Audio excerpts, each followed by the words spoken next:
सच लिखना अगर गुनाह है तो ये गुनाह मैं बार बार करूंगा। साधु बने शैतान को बेनकाब, मैं एक बार नहीं 100 बार करूंगा। नमस्कार, हूँ છું રાધેશ બુદ્ધભટ્ટી અને આપ જોઈ રહ્યા છો the press of India news. આ ફેસબુક લાઈવના વિડીયોના ટાઇટલમાં તમે વાંચી લીધું છે કે લાતી પ્લોટની દુર્દશા।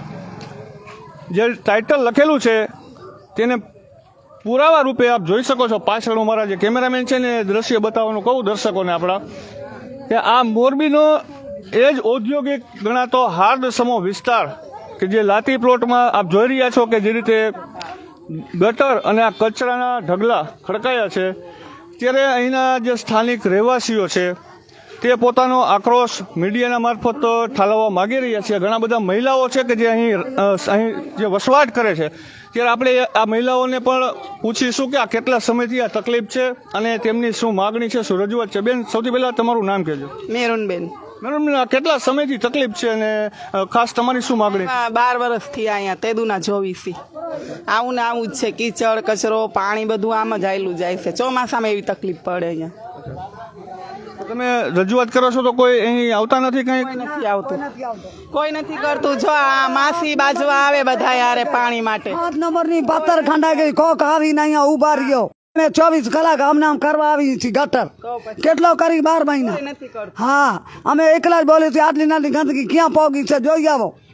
અમે તો તમને કહીએ છીએ। હા, બધું થાય ઘર આંગણે થાય તો કોઈ નથી કરતું। આટલા વર્ષ થયા કોઈ કરે છે તો બધાય કામ કરી જેને બોલે એ ઊંધું સીધું બોલીને વયા જાય। કોણ ધ્યાન દે અહીંયા? અમારો ઘર આમ 7 નંબર આમ કરી ગયો છે।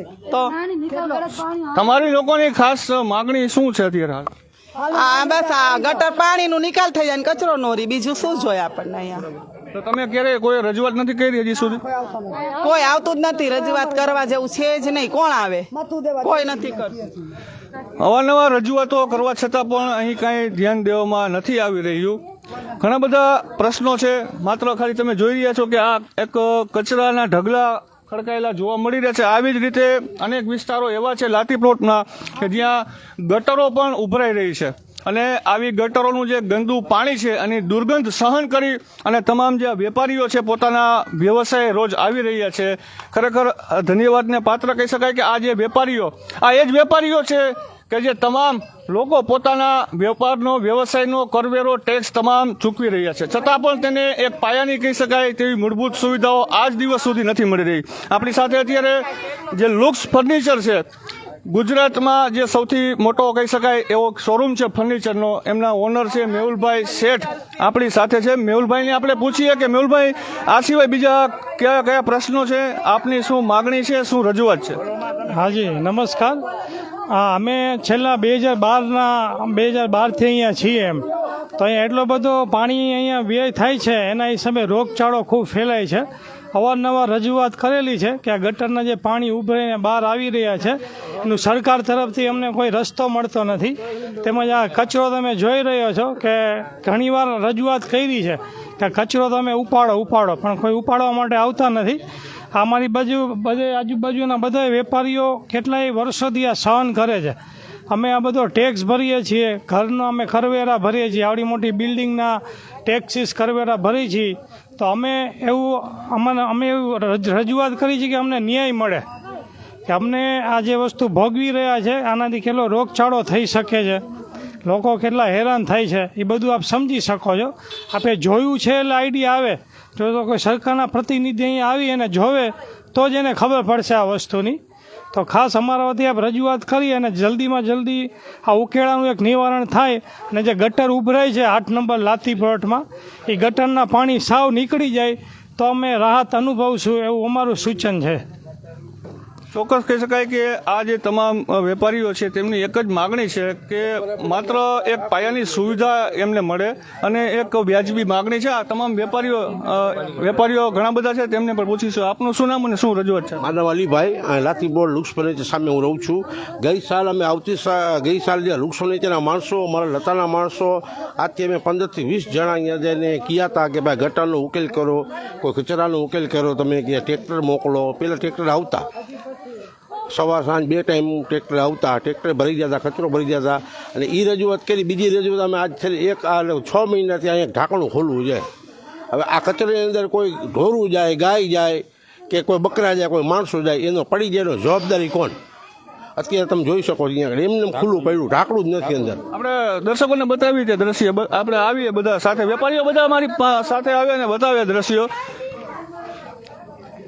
આ તમે જોઈ રહ્યા છો એક કડવી વાસ્તવિકતા કહી શકાય, જે મોરબીનો હાર્દ સમો એવો ઔદ્યોગિક વિસ્તાર ગણાતો લાતી પ્લોટ વિસ્તારની જે આ દુર્દશા છે, સવાલ એક જ છે કે જવાબદાર કોણ? આ તમામ જોઈ રહ્યા છો કે આવી ગંદકી કે જ્યાં ઊભા રહેવું પણ દુષ્કર છે, એક શ્વાસ પણ નહીં લઈ શકો તમે અહીં કદાચ આવશો તો, એ રીતની અત્યારે અહીં દુર્દશા લાતી પ્લોટમાં અત્યારે હાલ જોવા મળી રહી છે. આ અત્યારે તમે દ્રશ્ય જોઈ રહ્યા છો કે જે કુંડીનું ઢાંકણું જે છે તે અત્યારે ખુલ્લું છે. જે આ ઢાંકણું આજે લગભગ 6 મહિનાથી આ ગટર કરી છે લાથી પ્લોટ શહેરમાં 7ની અંદર. નથી રોડની વ્યવસ્થા, નથી આ ઢાંકણાની વ્યવસ્થા. આ 6 મહિનાથી અમે આ ભોગવી છે. આમાં કોઈ છોકરું પડી જાય, કોઈ મોટો માણસ પડી જાય, તેનો જવાબદારી કોણ? જવાબદારી કોઈ લેશે? આ 6 મહિનાથી અમે રજૂઆતની કરી કે તમે આ પાકી કુંડી કરો, એનામાં ઢાંકણું કરો. ઢાંકણું એમને ખુલ્લું પડ્યું છે. આજ કોઈ નાનો છોકરો મરી જાય અથવા ગાય મરી જાય કે કોઈ ઢોરું મરી જાય, એની જવાબદારી કોણ? મ્યુનિસિપાલિટી લેશે? આ 7 નંબરની અંદર આજે છેલ્લા 1 વર્ષથી રોડ આમને ખોદીને વયા ગયા છે. એ કે રોડ કદી આમાં મોટી ભૂંગળું નાખ્યું, ગટર નાખી છે. આની હાલત આ છે, અત્યારે જોઈ લ્યો, તમારી નજર સામે છે. આમાં ખટારા ને એવું ગળી ગયું છે, અને અંદર ખટારા રિસ્કા જી પણ આવે આમાં ગળી જાય. પછી ગાઢવા અમે જ આવી, અહીંયા બાજુમાં હોય ને તો અમને બોલાવે, પછી અમે આવી ગાઢવા. કેટલાય આમાં હેરાન થાય આ ખાડામાં. તો કારણ કે અમે લેખિત રજૂઆત આપેલી છે. આ તે લુક્સ ફર્નિચર નગરપાલિકામાં 15 થી 20 જણા ગયા હતા, લેખિત રજૂઆત આપી છે. અને તરત આવ્યા માણસો આવીને જરા ખાડો કહીને વહી ગયા. આ એની તંત્રની બેદરકારી આ હાલે છે. મોરબીની અંદર જો લોલમ પોલ ને પોલમ પોલ હોય ને, આ તમે દેખાડી શકો, જોઈ લ્યો ભાઈ, દેખાડો અહીંયા કેમેરો અહીંયા લઈ જાઉં.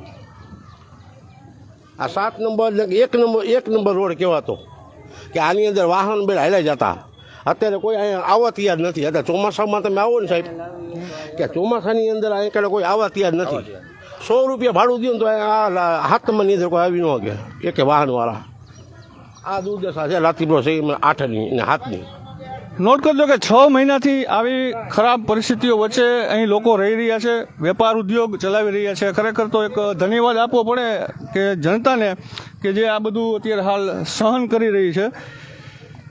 મોરબીમાં લાતી પ્લોટ એક એવો વિસ્તાર છે કે જ્યાં ઘડિયાળ ઉદ્યોગ છે, ફેબ્રિકેશન ઉદ્યોગ, એન્જિનિયરિંગ વર્ક સહિતના નાના મોટા ઘણા બધા ઉદ્યોગો છે. આમ જોઈએ તો મોરબીનું એક હાર્દ સમાન કહી શકાય તેવો ઔદ્યોગિક વિસ્તાર છે. સૌથી વધુ ટેક્સ સમયસર ચૂકવી રહ્યા છે વેપારીઓ, છતાં પણ મુખ્ય કહી શકાય તેવી પાયાની પણ એક સુવિધાઓ અહીં નથી મળી રહી. તે ખૂબ જ દુઃખદ બાબત કહી શકાય. મહિલાઓ ઘણી બધી આક્રોશ ઠાલવી રહી છે મીડિયાના માધ્યમથી, કે જે રીતે અત્યારે અહીં તમે જોઈ રહ્યા છો આ દ્રશ્યમાં. હું કેમેરામેનને કહું કે ફરી એકવાર પાછળની તરફ દ્રશ્ય બતાવે દર્શકોને કે જે રીતનો આ ગંદકીના જે ગંજ ખડકાયેલા જોવા મળી રહ્યા છે, તે ખૂબ જ શરમજનક બાબત કહી શકાય. એક તરફ દેશના જે વડાપ્રધાન છે તે સ્વચ્છતા અભિયાનને વેગવંતું બનાવવા માટે દિવસ રાત એક કરી રહ્યા છે, પરંતુ આવી મહેનત અને ખાસ કરીને આવી એમની મહેનત છે છતાં જે અહીંના જે સ્થાનિક તંત્રવાહકો છે તેમના દ્વારા જે આ ઉદાસીન વલણ દાખવવામાં આવી રહ્યું છે, ત્યારે આ બાબતે ચોક્કસથી કોઈ નક્કર કાર્યવાહી થવી જોઈએ તેવી આ તમામ વેપારીઓની પણ માંગ છે. અને અહીંના જે સ્થાનિક બહેનો છે, હું કેમેરામેનને કહું કે એમના પર દ્રશ્ય બતાવી દઈએ, જે સ્થાનિક મહિલાઓ છે તેમની પણ એક ખાસ એવી ચોક્કસથી માગણી છે. जो आग लगाते हैं और दंगे भी भड़काते हैं, ये वही लोग हैं जो बाद में आकर संविधान के गुणगान गाते हैं. जरा बच के रहना मेरे देश के वासियों, ये वही लोग हैं जो सत्ता में आकर ही बेईमान हो जाते हैं. सहयोगी मिहिर साथे હું છું Radhesh Budhbhatti, the press of India news.